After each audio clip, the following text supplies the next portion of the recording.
Today, I'm presenting about my process step by step in detail. The title is The Real Dog Lover. I'm an animal lover. I have two dogs and one cat in my home, and I've been taking care of them since they were young. I have a lot of things that inspire me in my life, and one of them is my beautiful dog, Chichi. This is my dog, Chichi. One day, I wanted to make some creative artwork with my dog's thinking what she exactly wants, and I needed to understand her feeling.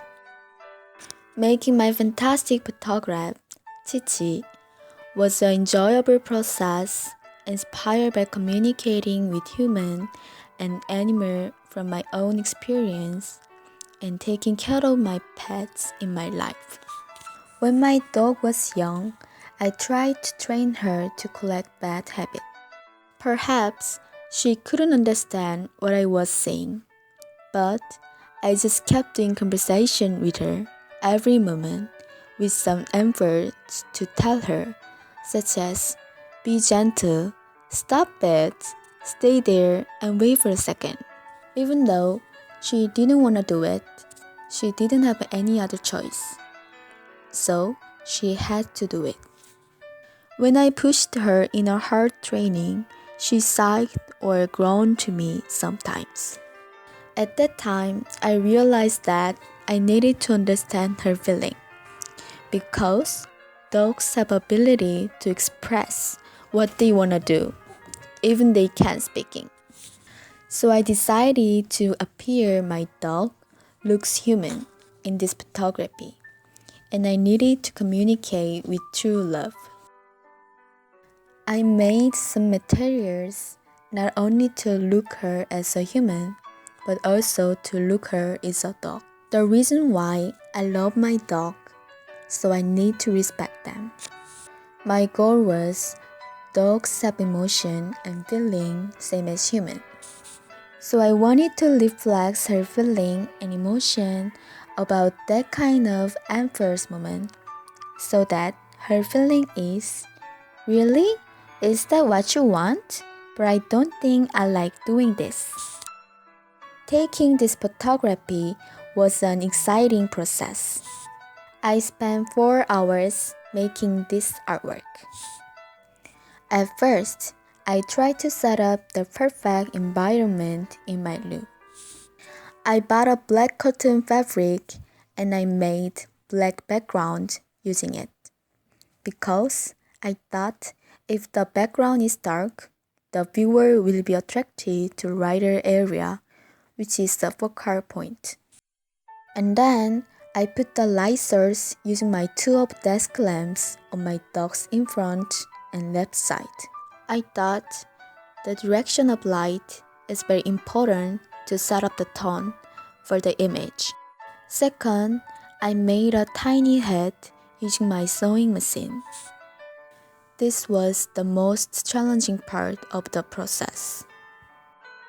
I should have measured the size of head by placing it on my dog's head and seeing how it sits.